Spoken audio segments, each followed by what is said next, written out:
Je ne cautionne pas les copies chinoises des grandes marques et je vais vous expliquer pourquoi dans cette vidéo.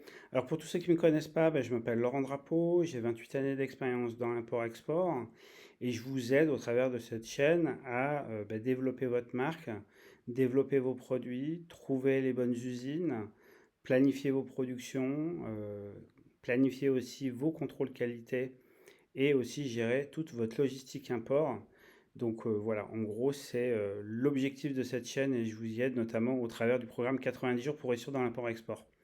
Alors, le débat de cette vidéo, et je le fais en fait parce que j'ai vu passer des TikTok de gens très connus dans mathématiques qui en gros cautionnaient le fait que les grandes marques, notamment de sacs de luxe, soient tout simplement copiées par des usines chinoises. Et ce qui me dérange là-dedans, c'est que globalement, quand on voit le travail que ça représente, quand on voit l'investissement qu'il faut y mettre en termes de temps, en termes d'énergie et en termes de capital, c'est vrai qu'on se dit c'est dur de cautionner ça. Tout simplement parce qu'encore une fois, on voit que un petit bout de la lorgnette, on voit pas la globalité des choses et on voit pas en fait tous les investissements qu'il faut faire pour développer un produit.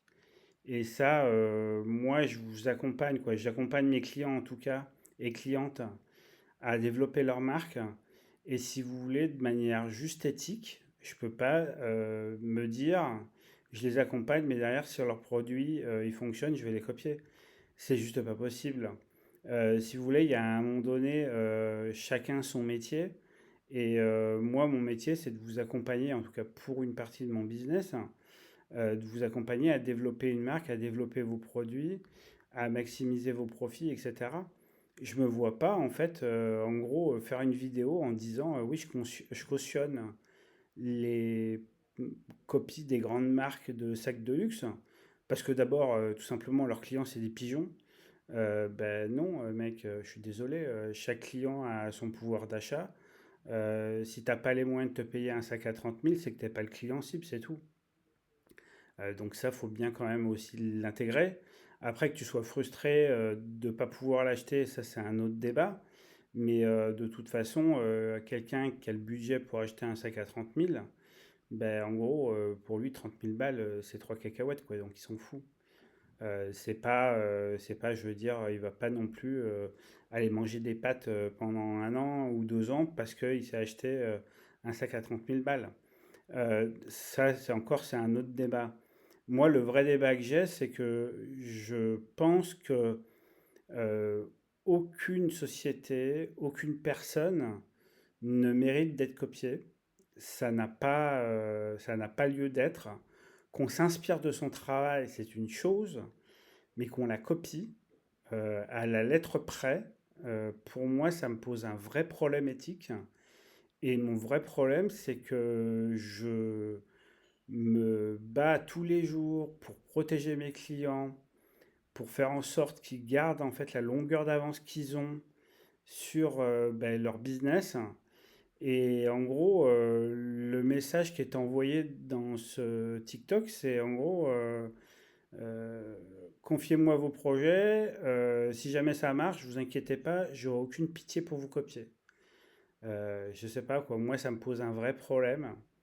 Et je vois difficilement comment, à l'avenir, je pourrais faire confiance à quelqu'un qui me sort ça.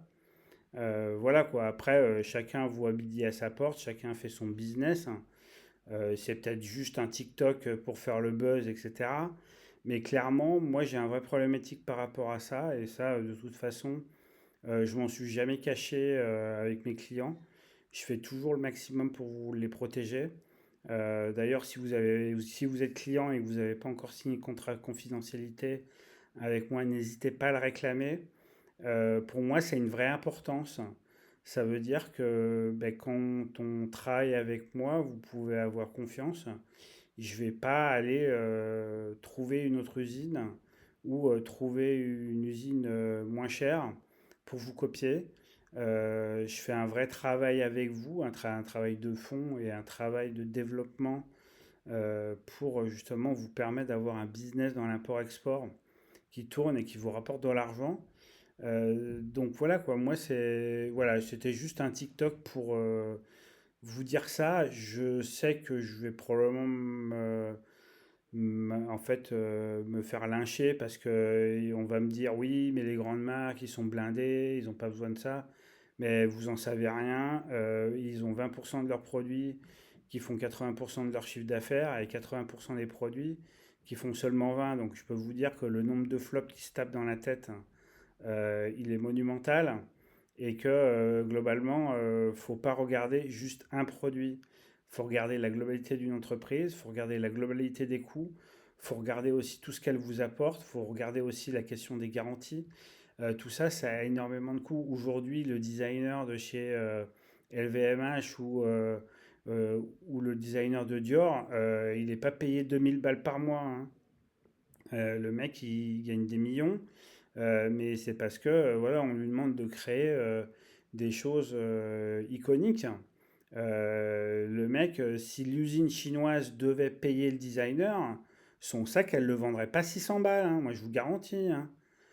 En fait, le vrai problème, c'est toujours la même chose, c'est que un prix d'achat, c'est un prix d'achat. Mais il y a tout ce qu'il y a derrière. Et ça, les gens, ils oublient complètement que, il y a des investissements, des frais de développement, des développements qui se finissent pas, donc les produits ne sont pas lancés. Tout ça, ça a des coûts pour les entreprises. Donc on ne peut pas non plus que se baser sur le prix d'achat d'un produit pour dire, ouais, et franchement, ils gagnent largement leur vie. Oui, ils gagnent bien leur vie, il n'y a pas de souci avec ça. Mais le truc, c'est qu'on ne peut pas dire que c'est normal que des usines chinoises copient les produits des grandes marques. C'est pas vrai. Donc voilà, voilà. Alors moi, c'est après, voilà, c'est mon point de vue, c'est ma manière de voir les choses. Je pense que déjà, d'une part, quand on veut aider les gens à développer leur marque, on ne peut pas tenir ce type de langage-là. Et ensuite, moi, pour ce qui me concerne, sachez que je ferai toujours tout ce qui est en mon pouvoir pour vous protéger au maximum. Voilà, en tout cas, si ça vous intéresse, vous avez un programme qui s'appelle 90 jours pour réussir dans l'import-export. Je vous explique tout l'import-export de A à Z. Et ben, si ça vous intéresse, n'hésitez pas à me contacter par WhatsApp au plus 33 6 07 84 09 78 ou par email à contact importateur au pluriel affranchi.com. Voilà, je vous souhaite une très bonne journée et je vous souhaite une très bonne soirée ou une très bonne nuit et je vous dis à bientôt.